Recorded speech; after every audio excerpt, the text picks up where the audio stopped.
Protection Act and medical negligence in obstetric and gynecology. Few slides may be repetition, and I think I purposely done it because you should remember what I'm saying. Most vulnerable specialty among all medical specialties is obstetric and gynae, 50%, followed by orthopedics, cardiology, and radiology. On an average, a gynecologist can expect approximately 2.5 cases against her or him, plus the liability claims over his or her career. Minimum 2.5 cases. Around 80% can anticipate being sued in their career. Over 25% gynecologists decrease their high-risk obstetric practice, and 8% quit obstetric practice altogether. The other emerging specialties for litigations are cosmetic surgery, hair transplant, IVF surrogacy and other ART procedure, organ transplant, and oncology. The scope of litigation I've just now mentioned: wrong diagnosis, wrong decision-making, negligence, poor supervision, incomplete or proper informed consent, intraoperative complications, and foreign body retention after surgery. For patient and the family, everything is medical negligence, which is not so. Here, I just wish to tell you how you counsel your patient is the key. So counseling has to be perfect, and this can be only perfect when your facts about your gynecology and obstetrics are clear. You are not vague. Just now I mentioned about these are the cases which a gynecologist are caught. Now, medical legal litigations can be opened on many fronts against gynecologists. My friend Gitendra says he can open a war against you on the 15 fronts: State Medical Council, NMC, Consumer Forum, Civil Courts, NHRC, police, making a criminal case. They can complain in the CM office or the PM office. Now, the CPA came in 1986, and the revision took place in 1993 and again in 2019. On the 13th November 95, Honorable Supreme Court for the first time gave a verdict where the medical profession was put under the ambit of CPA. Now, here, your clients who pay you money become consumer, and you are the service provider. All paid services at a healthcare facility make the beneficiary a consumer. Now, the complaint can be lodged by the patient or her relative or even an NGO. Complaint is always in writing, no fees is required, no oral complaint is ever made. And the relief is asked for unfair trade practices, deficiency in services, and excess price charged. Now, who has the liability under CPA? So let's understand who is not liable under CPA. The doctors in hospital who do not charge their patients. Hospitals offering free services to all patients. And previously, Jammu and Kashmir, there was no professional litigations. After 370 has been taken away, what is the situation today? I think probably they are same as us. In CPA, there are 3-tier system. District court, where the penalty can be there up to 50 lakhs. There's one district judge and 2 other members. At state level, it is litigations amounting more than 50 lakhs to 1 crore. And there's one high court judge with 2 other members. And at national level, it is more than 1 crore. There's a Supreme Court judge and 4 other members. Now, what has been changed has been that majority of the cases now will go to the district court, because now it has been said that compensation will depend upon the money paid by the patient and not on the will and the fancy of the judge. So no bill is more than 50 lakhs. So majority are going to land up in district courts. While the state levels, few dissatisfied people will go to the state level, very, very few cases will go to the national level. Advantage which they find over the civil courts are, it is supposed to be time bound, which is not time bound anymore. There can be years and years now instead of 3 months. No fees charged. They can appeal to the higher commission within 30 days of decision. First from the district court, it will go to the state commission, then to the national commission, and then to the Supreme Court. Earlier it was the complaint has to be filed within 2 years from the date of commission of the act or course. But अब जिस तरह से cases admit होते हैं, जब जागे तभी सवेरा. So they can be admitted. There's no rules. It is always a breach of doctor-patient relationship. It means communication is missing in doctor-patient relationship. 80% of the time, they are just social reasons. They are dissatisfied patient and the dissatisfied this thing. There is no medical negligence kind of thing is there in the case. Now in medical negligence, 4 things have to be there. The doctor has to give standard care, reasonable standard care. Then once the patient finds there is a shortcoming in the service, then the law says omission to do something which is reasonably trained doctor would do, or doing something which a prudent and a reasonable doctor would not do. As simple as this. एक आदमी जो कि reasonable IQ वाला बंदा है, वो doctor इसको नहीं करेगा या करेगा. So once they find there's a breach of the failure to perform such a duty, and then the causal connection is there between doctor duty failure and the consequent damage which need to be compensated. Now here you must understand, any death or damage caused by a right procedure which had been done has to be compensated. Some action that amounts to medical negligence, failure to attend to the patient will come down in cases, not attending complicated delivery, not revealing HIV positive status of yourself, that is doctor, injection wrongly given, foreign body left in the abdomen, failed tubectomy, perforation of the uterus, contaminated blood transfusion, dispensing wrong drugs, improper consent. Now, what I have learned as a Delhi Medical Council expert, that the law says that the medical board or the expert should screen the case before the case is filed in the court. So ideally, every case should go via the state council. In Karnataka, there is a practice that majority of the cases go to the council. The CPA court are over smart and they admit. And now it has become almost practice that all cases go to the CPA court. Hardly very few cases are going to the council, which they should be going.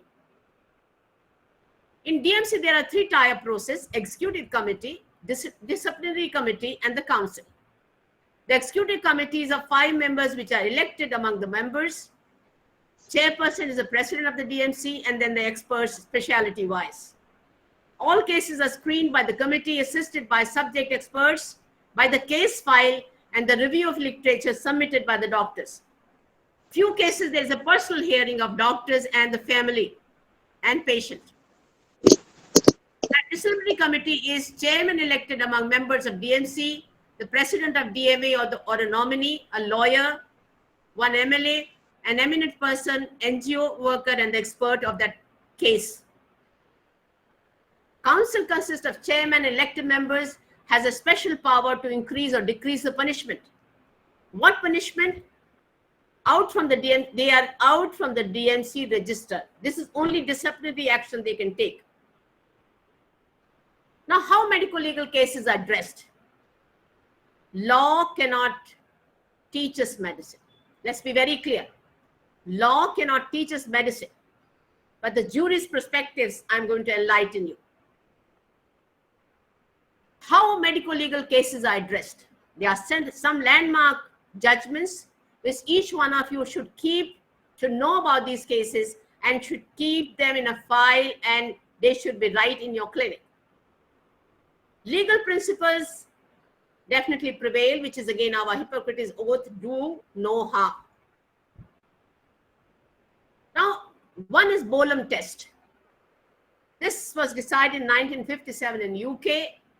It's a landmark decision, which means that in the ordinary case, which does not involve any special skill, negligence in law means a failure to do some act which is reasonable doctor in the same circumstances would do or not do. Reasonable doctor in the same circumstances would do or not do. If the doctor reaches the reasonable standard of care of a responsible body of medical guidelines, he is not negligent. I take it further. This is a very judicious law. Fair, reasonable competence the doctor should have. Fair degree of skill of a recognized MCI degree the doctor should have. Higher degree does not offer greater advantage. I again repeat, higher degree does not offer greater advantage. Nor doctor is expected to guarantee cure. Not to be found negligent simply because one of the risks inherent occurs or kitab mein likhi complication occurs, that does not mean that you are negligent. But if there is any death or damage, that has to be compensated. Now, another law is Montgomery versus Lancashire Principle, 2014. This is called modified Bolam as such. Here the patient is the boss. Patient is the king. The treatment has risk, implications, and alternatives. Disclosure to the patient is must by the doctor.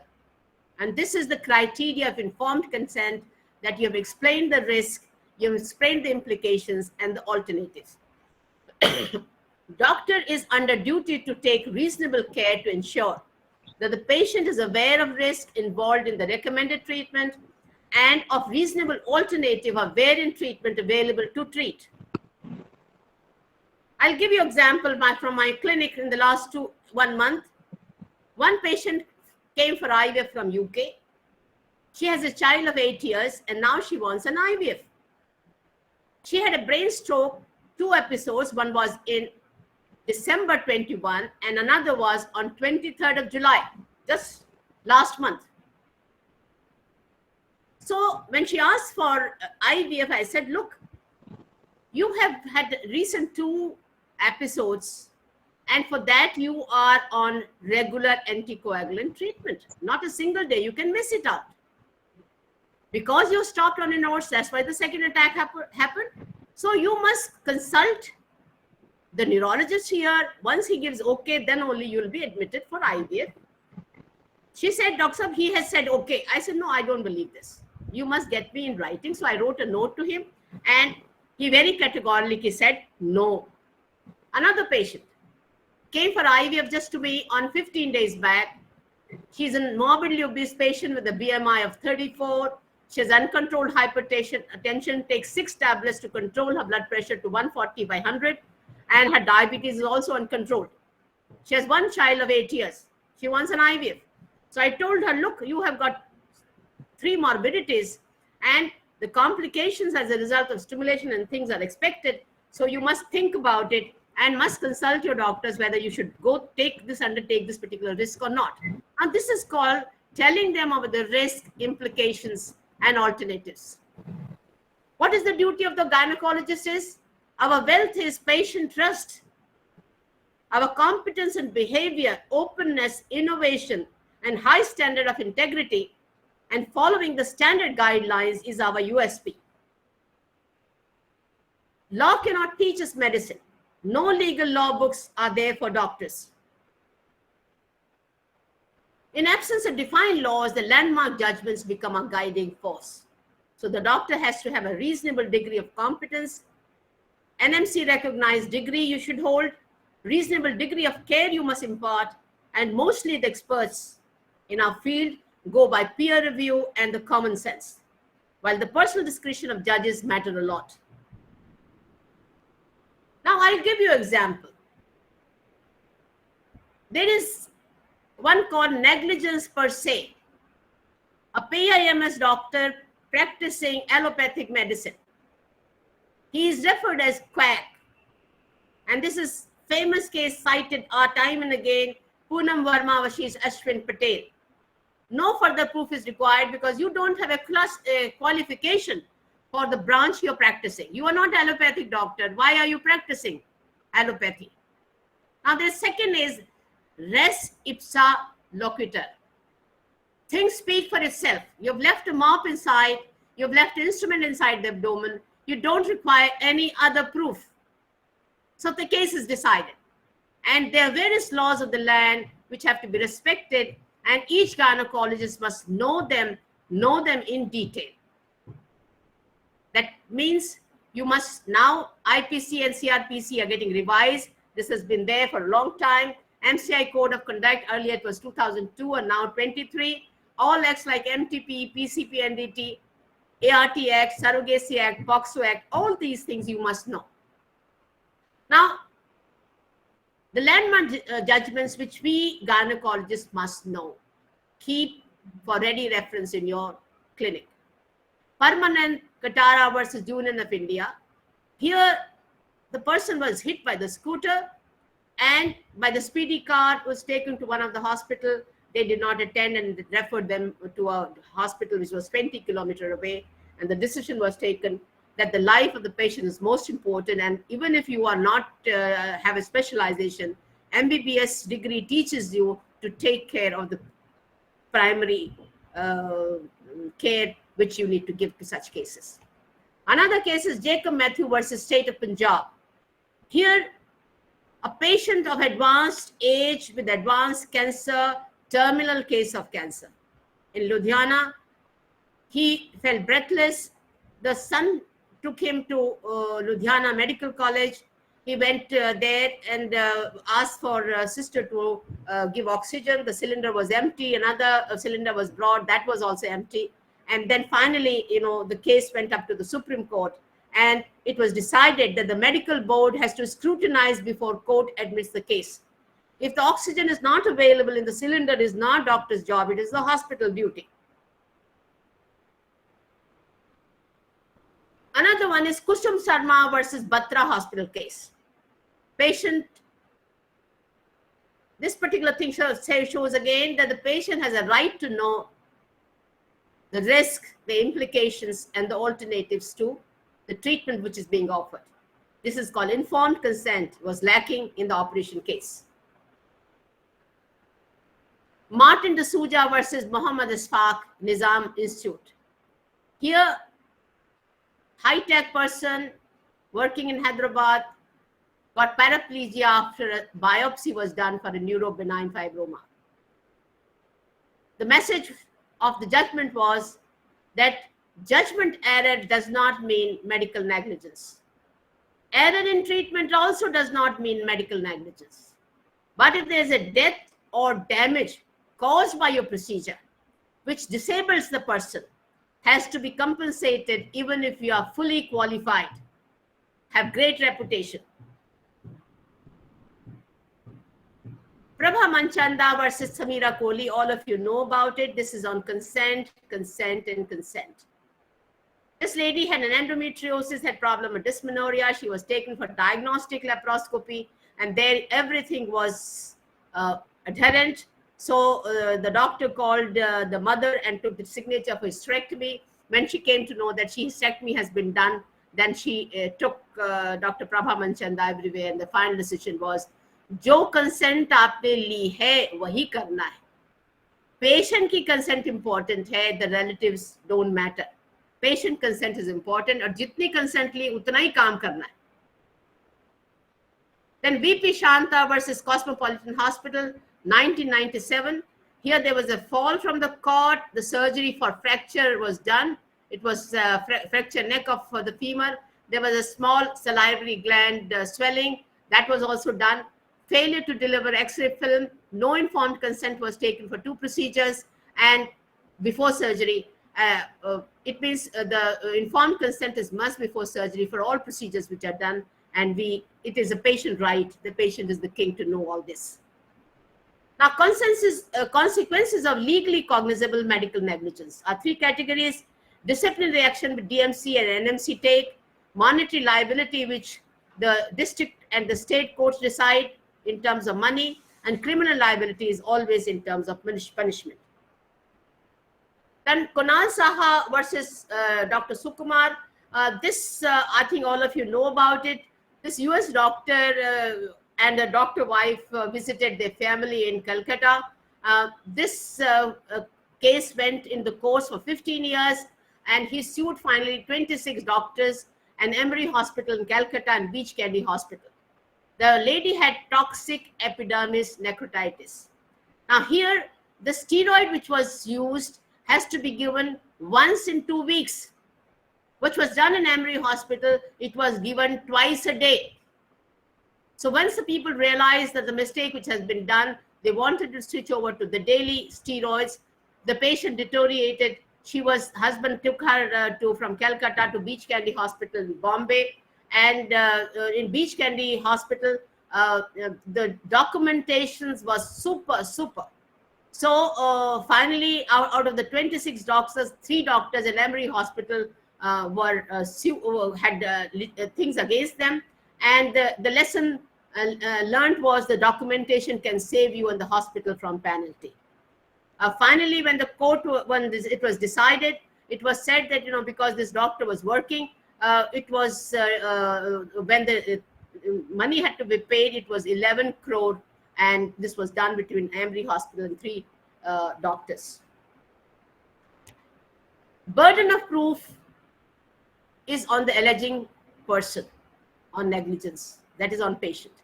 This burden shifts to the defendant, that is doctor, where no free access is there to the patient family, that is OT, ICU, etc. Now, coming to the vicarious liability, all of you know about it, that the people working in your hospital, directly or indirectly, you have become a responsibility. This was highlighted in one judgment where the hospital wash off his hands, ये तो सब doctor की responsibility है, हमारा कोई काम नहीं है. Then it was decided in the judgment that as hospital employs staff and deducts commission from the doctor's fee, they are responsible too. Coordination between various doctors and specialties, especially in ICU and the OT, is required. Again, it is hospital responsibility. And if the doctor has properly written the advice and the nurse is qualified, again, the doctor is not responsible.